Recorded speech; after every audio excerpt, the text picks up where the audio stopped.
Third day na nga ito ng Bachelor's Pizza at maaga nga akong nagising. Aroy, kailangan pa palang magkaroon ng mini negosyo bago gumising ng maaga, anak ng tokwa. Anyways, nag-toothbrush na nga muna ako bago ko gawin yung mga gagawin ko at baka mamaya may kumausap sa akin amoy bulok na daga yung hininga ko, anak ng tokwa.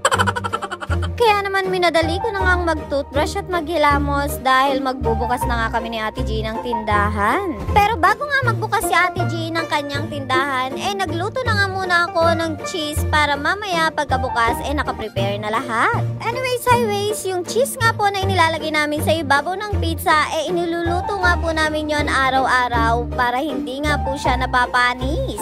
Kaya naman kapag bumili ka ng pizza, talaga nga namang bagong luto lahat. O, diba?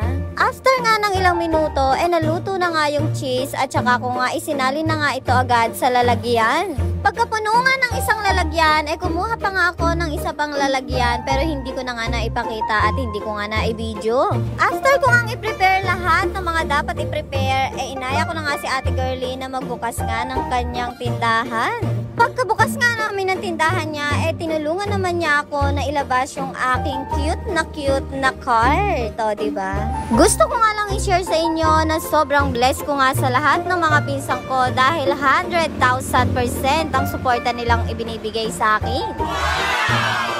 Bukod sa paglalagay ko nga ng mini cart dito sa harapan ng tindahan ni Ate G, tinutulungan pa nga niya ako araw-araw magbukas din ng mini cart ko. I mean, mag-ayos pala sa mini cart ko. Bali, ganito nga ang setup namin araw-araw. Inaayos ko nga lang yung mini cart ko tuwing umaga, tsaka ko pinupunas-punasan dahil nga maalikabok at tabing highway nga ako. Pinag-ayos ko na nga yung mga dapat kong ayusin para mamaya nga pagpasok ko sa trabaho, wala na nga ang aayusin si Opa at magbebenta na nga lang siya ng magbebenta. Baka pag siya pa nga ang pinagawa ko na to, Diyos me, baka iwan na lang tong tindahan na nakabukas at layasan na lang niya, anak ng tokwa.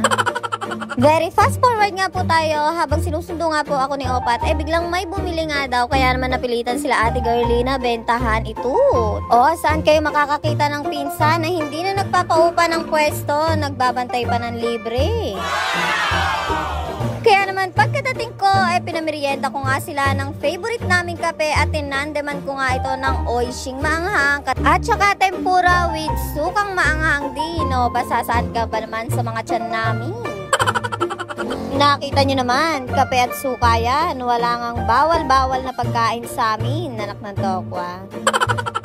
Abay, kahit ano pang ang pagkain yan, pagkadating sa aming magpipinsan at mga pamangkin ko, walang bawal-bawal sa amin. Lahat yan magkakatandem, anak ng tokwa. Anyways, highways, hanggang dito na nga lang muna itong video na to at tatapusin ko na nga. Kaya naman, salamat sa panonood. Bye-bye!